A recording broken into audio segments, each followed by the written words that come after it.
হারলো বাংলাদেশ, জিতলো Bangladesh 100%. This is new Bangladesh. We must say that. কারণ বাংলাদেশের প্রথমত শেষে যে অ্যাটাকিংটা ছিল খুবই দুর্দান্ত ছিল এবং ফাহমিদুল, হামজা, সমিত ওরা খুবই ভালো পারফরমেন্স করছে। অল অন আমরা হারছি তো কোনো সমস্যা নাই, নেক্সট টাইম ইনশাল্লাহ আবার জিতবো।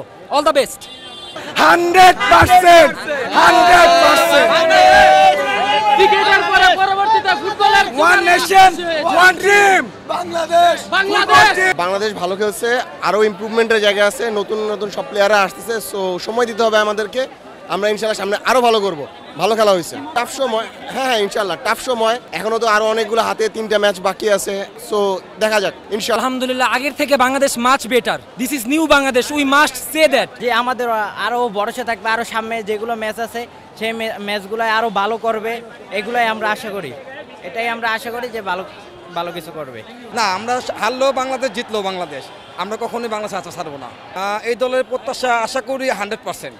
কখনোই আমরা নিরাশ হব না। আমরা চাইবো যে বাংলাদেশ হারলো বাংলাদেশ, জিতলো বাংলাদেশ। আমরা যেহেতু আমাদের এটা একটা নতুন ইরা শুরু হতে যাচ্ছে, আজকে আমাদের শ্রমিক প্রথম খেলেছে, আমি হলো দ্বিতীয় ম্যাচ, তৃতীয় ম্যাচ, এরকম সবারই ধরতে গেলে আমরা প্রবাসী প্লেয়ার এনে আমাদের টিমটাকে এখন কেবল বুঝাচ্ছি। এটা খুবই ধরতে গেলে মানে ভুল ধরা গেলেও ভুল ধরা যায় না।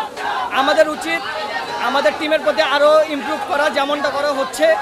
আমাদের উচিত প্লেয়ারের ভুল না ধরা।